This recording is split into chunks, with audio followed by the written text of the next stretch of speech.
eu preparei algumas dúvidas que são muito frequentes nesse assunto do Evangelho e que a Amélia Rodrigues tem um cuidado grande assim, em pontuar isso, né? Para a gente poder situar melhor a mensagem do Evangelho no tempo e no espaço. Então eu separei assim, algumas dessas grandes dúvidas para a gente trabalhar aqui e depois eu quero abrir também uns 20 minutinhos para quem quiser perguntar alguma coisa, para a gente fazer uma uniformização dessas dúvidas, né? A primeira delas é, e isso sempre nos perguntam, né? Em que ano Jesus nasceu? Essa é uma dúvida boa. Jesus nasceu em que ano? É claro que não foi no ano zero, não é? Então, o Humberto de Campos, no primeiro livro dele, psicografado pelo Chico, que é o Crônicas de Além Túmulo, ele dá a data no calendário romano, então ele volta para o calendário romano, e essa data convertida para o calendário gregoriano é o ano 5 antes de Cristo. 5 anos antes de Cristo. Então essa é a data. Ficaria aí a dúvida quanto ao mês, né? Que época que teria sido o nascimento dele. Mas aí os espíritos preferem não entraram nisso. Mas Humberto de Campos toca nesse ponto que é o ano 5 antes de Cristo, né? Então agora a gente fica com uma questão que é em que ano Jesus iniciou a sua atividade pública. Qual foi esse ano? Então, quando o que eles chamam de a missão pública ou o ministério público do Cristo. E eu já vi muitos indagarem assim, mas qual que é a importância da gente levantar essas datas? É porque se essas datas não forem bem levantadas, chega lá na frente, você exclui carta de Paulo porque não encaixa na cronologia. Entenderam? Eu falo assim, poxa, mas eu já ouvi a pessoa falar assim, mas a gente tem que tirar a parte moral do Evangelho, para que ficar preocupando com data? Mas se não nos preocuparmos com essas datas, você chega na segunda carta a Timóteo, ela não encaixa na cronologia da vida de Paulo.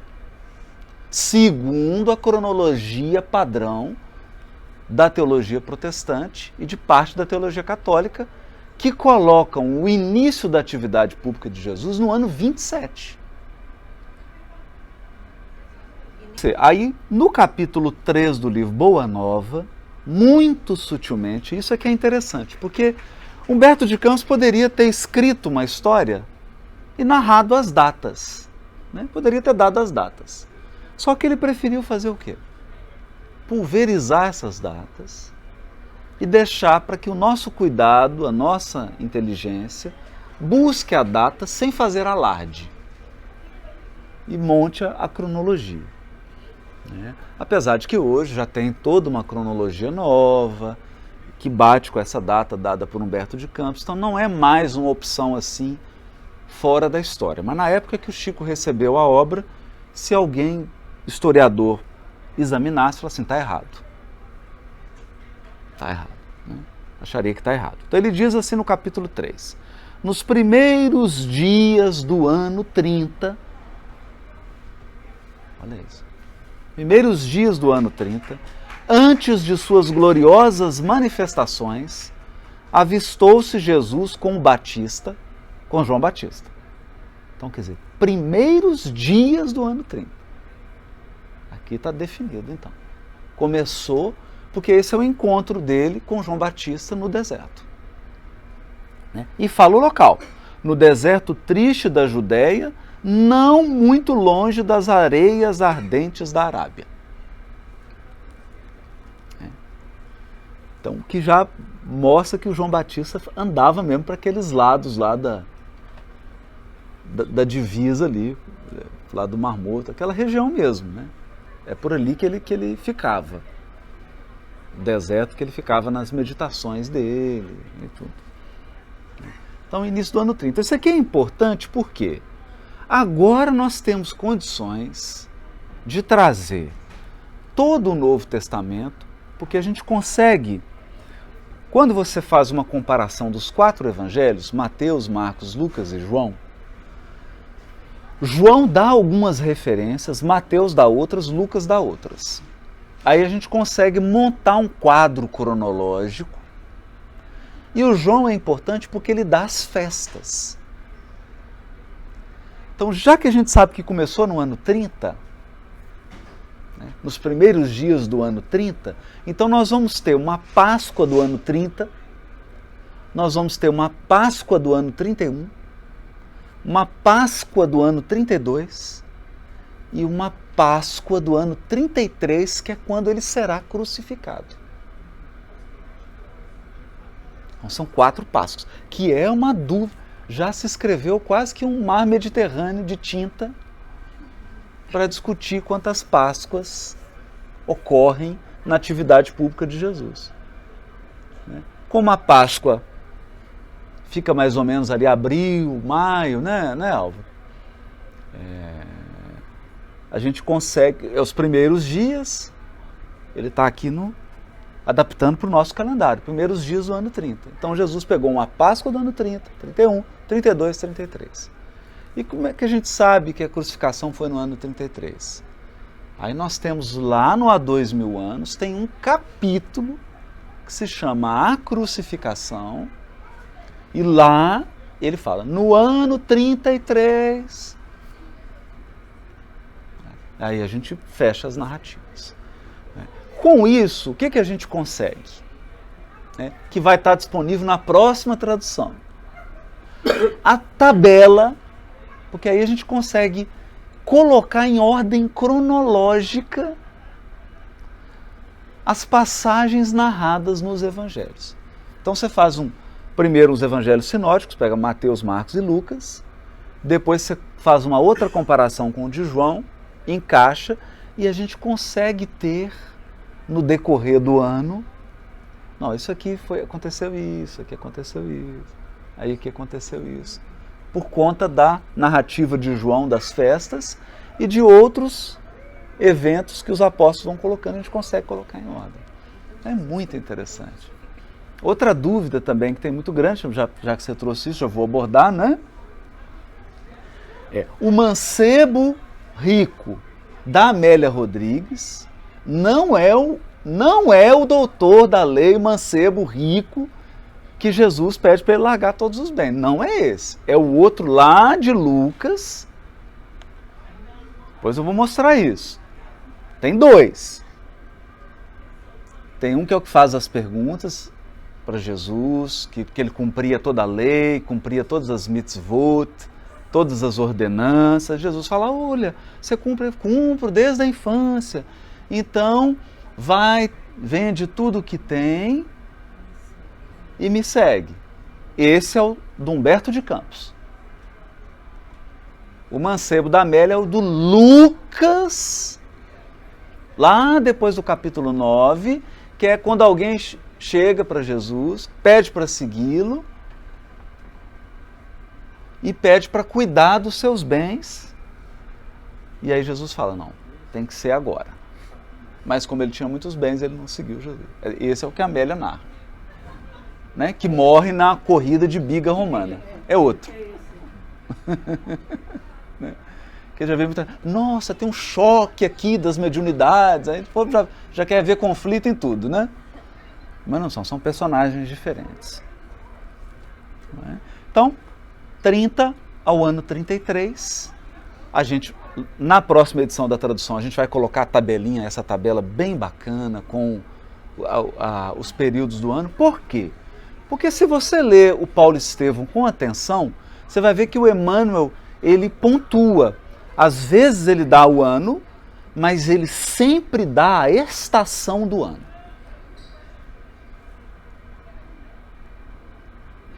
Então parece que é romance, parece que é poesia. É mesmo, mas por trás da literatura do poético tem lá pontuado a estação do... Então, Estevão estava arando a terra, preparando-a para o plantio, quando Iorredeb é esbofeteado. Então você consegue definir, porque são duas estações, né? Aqui é igual o Amapá, né? O Amapá são duas estações. Chuva e sol. Chuva e sol. Mas é sempre quente. Um dia faz sol, outro também. Não é? Um dia. Então aqui também você tem a primavera, verão, outono e inverno. É primavera, verão, outono e inverno. Primavera, verão, outono e inverno. Entende? E o outono e inverno é chuvoso. Primavera, verão, perfumado, sol, brisa. Então a gente está lá no primavera, verão. O romance começa, o Paulo Estevão, na primavera e verão do ano 34. Isso é importante, porque aí... Por que isso é importante? Porque aí eu consigo colocar mês da conversão de Paulo, da conversão de Estevão. Eu consigo pontuar. Aí eu coloco as cartas direitinho na gaveta. Todas bonitinhas. Cabem todas, inclusive Hebreus. Cabe tudo direitinho na gaveta. Não fica nada de fora. E o que isso é importante? Por conta de eu ter tirado algumas cartas achando que não são de Paulo, o pensamento de Paulo foi deturpado na teologia paulina. Porque se você considerar que todas as cartas são de Paulo, você tem que reformular a visão que você tem de Paulo. Parece... Não é? Está vendo como é que as coisas são sutis? Como é que a deturpação foi sutil? Você não mexe num conteúdo moral, você mexe numa data. Você altera uma data. Né? E mexendo numa data, você muda o quadro. Mudou o quadro, você vai para outro rumo. É o caso do telescópio que a gente comentou. Aqui com o telescópio, não, desvia só 1 centímetro. Pegou outra galáxia. Perdeu, pegou outra galáxia. 1 centímetro aqui no telescópio. Né, chama paralaxia. Mudou. Então eu tenho que tomar cuidado com esses centímetros aqui da base. Por isso que a gente está reforçando isso aqui muito bem. Outro ponto que dá muita dúvida são os apóstolos. Né? Vamos lá nos apóstolos então. Aí eu deixo para uma pergunta. Então vamos lá. No capítulo 5 do Boa Nova, está falando sobre os discípulos, aí Humberto de Campos dá uma panorâmica sobre eles. Então ele diz assim: Pedro, André e Filipe eram filhos de Betsaida. Deu a cidade. Mas a gente sabe que o Pedro e André são irmãos.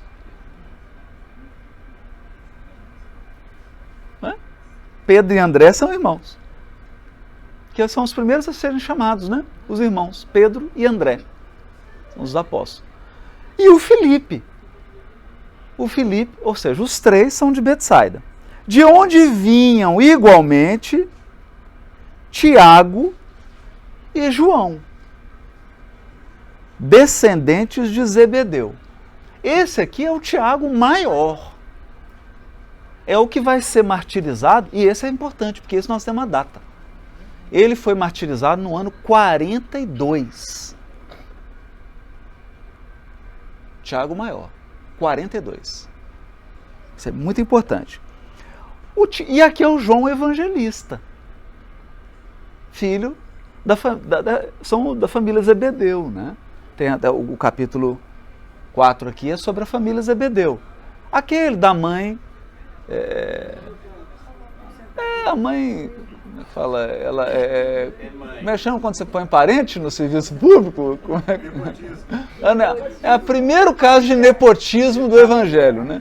Ela chega para Jesus e pede para pôr uma à direita e outra à esquerda. Fala assim, não, eu só quero que o senhor coloque eles nos principais cargos. Depois os outros o senhor distribui. Não é? Quero só um, né? Então, o Tiago maior e o João Evangelista são irmãos e são de Betsaida. Isso é importante, porque a gente vai ouvir muito essa cidade. Por exemplo, o cego de Betsaida. Isso é muito importante, porque eu não quero estragar a surpresa, então vou fazer um spoiler aqui. Quando a primeira vez que eu vim a Cafarnaum, então você está imaginando assim, Manhattan, né? Cafarnaum, 1 milhão de habitantes, 1,5 milhão de habitantes, não é? Aí quando você chega em Cafarnaum, você fala, meu Deus, 70 casinhas.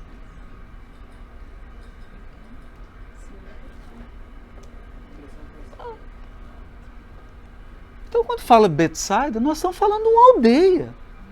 É óbvio que todo mundo conhecia esse cego. Esse cego era o cego da aldeia. Possivelmente foi amigo de infância do João Evangelista, do Tiago Maior, do Pedro, do André, do Felipe. Não é? E aqui a gente percebe também o critério de escolha de Jesus. Quer dizer, você já tem aqui 2 pares de irmãos. Pedro e André, Tiago Maior e João Evangelista. Mas vai ter mais irmão aqui. E tem o Felipe. E tudo de uma cidadezinha só.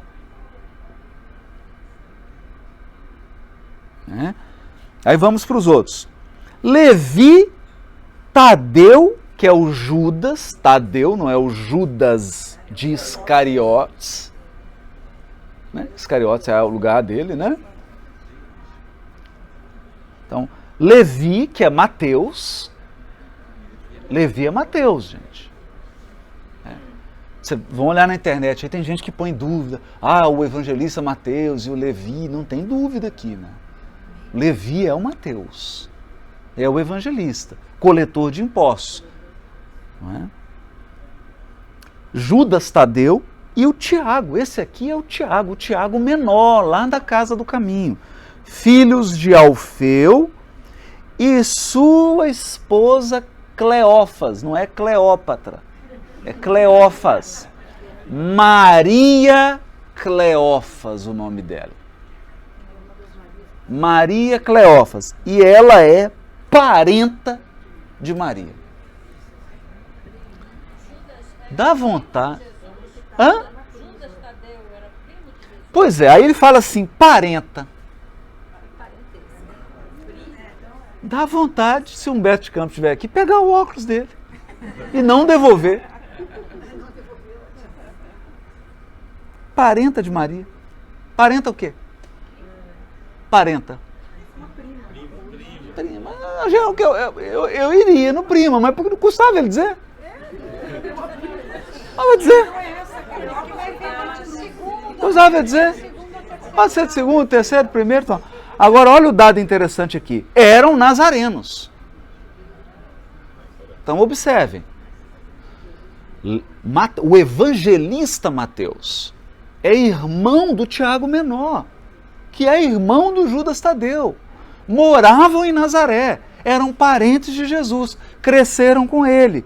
E, portanto, muitas vezes eram chamados de os irmãos do Senhor. Aí todo mundo fala, não, Jesus teve irmão. Jesus teve irmão, teve irmão, é isso.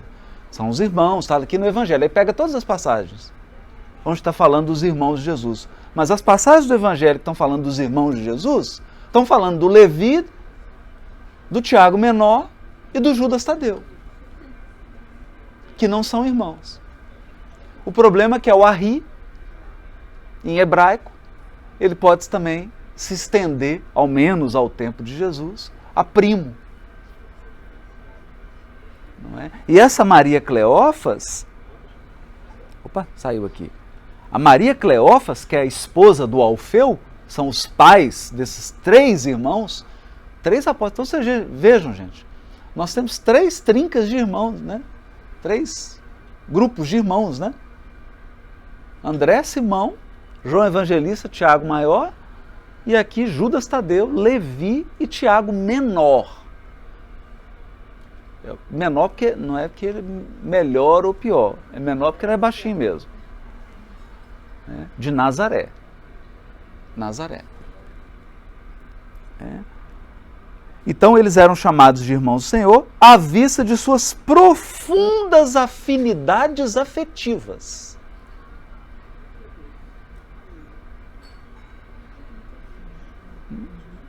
Cresceram com Jesus. Cresceram lá em Nazaré. Não é? Isso é bom, gente, porque às vezes as pessoas também criam uma aura, né? Aí Jesus chamou assim: Tiago, vem ser meu discípulo. Ele: olha, quem é esse homem? Ah, é meu primo que eu brinquei com ele lá em Nazaré. Né? É meio assim, né? Tomé descendia de um antigo pescador de Dalmanuta, que é uma cidadezinha também, nos arredores ali, Dalmanuta. Ela é citada também no Novo Testamento, lá no Evangelho. Então Tomé vem de Dalmanuta, mas não fala quem é pai e quem é mãe dele, né? Bartolomeu nascera de uma família laboriosa de Caná da Galileia, que é a primeira manifestação espiritual, vamos dizer assim, que Jesus utiliza seus poderes anímicos, é em Caná da Galileia. E Bartolomeu é de lá. Não é? E pelo a narrativa de João, a gente percebe que Maria estava na festa e Caná da Galileia dá para ir com um pé só de Nazaré para Caná. Dá para ir a pé. É muito perto. Então, era alguém conhecido. Quem casou, essas bodas, eram de alguém, ou da família, ou conhecido, ou muito próximo. O que indica que, gente, casamento, todo mundo sabe, casamento na cidade interior, né? Metade é parente, metade é convidado. Possivelmente, quase com certeza, Bartolomeu estava nas bodas de Caná. Bartolomeu estava nas bodas de Caná. E talvez os primos aí, não é? Levi, Tadeu, Judas Tadeu, Tiago, menor. Simão, mais tarde, aqui tem uma sutileza. Simão, mais tarde, denominado o Zelota, mais tarde, deixar a sua terra de Canaã para dedicar-se à pescaria. Esse Simão aqui, que mais tarde será chamado Zelota, por que mais tarde? Porque mais tarde há um movimento revolucionário israelita intitulado Os Zelotas, que vai fazer insurreições contra o Império Romano, e isso tudo vai culminar na destruição de Jerusalém no ano 70.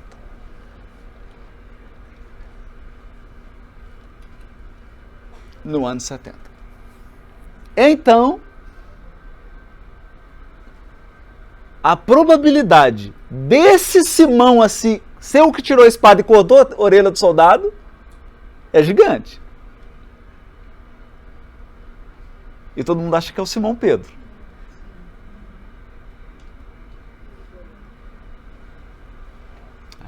Porque ela fala: Simão, embainha a tua espada, porque aquele que com ferro fere, com ferro será ferido. Ensino da lei de causa e efeito e profecia para os zelotes, que pregavam a revolução armada, pregavam uma insurreição civil, e Jesus não se afastou disso. Simão o Zelota. E Judas destoava um pouco desse concerto, pois nascera em Iscariote e se consagrara ao pequeno comércio em Cafarnaum, onde vendia peixes e quinquilharias. Era um comerciante, né?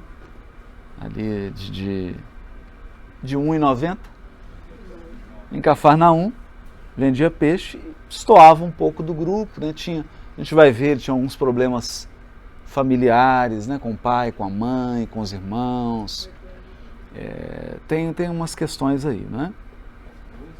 E ele vem de Iscariotes, por isso que ele chama Judas Iscariotes, para não confundir com o Judas Tadeu, né? O Judas Tadeu, que é irmão do Tiago Menor e do apóstolo Mateus. Então, esse é o grupo dos 12. Essa é a turma, essas são as datas. Eu queria só trazer isso para a gente poder se situar aí um pouco historicamente, né?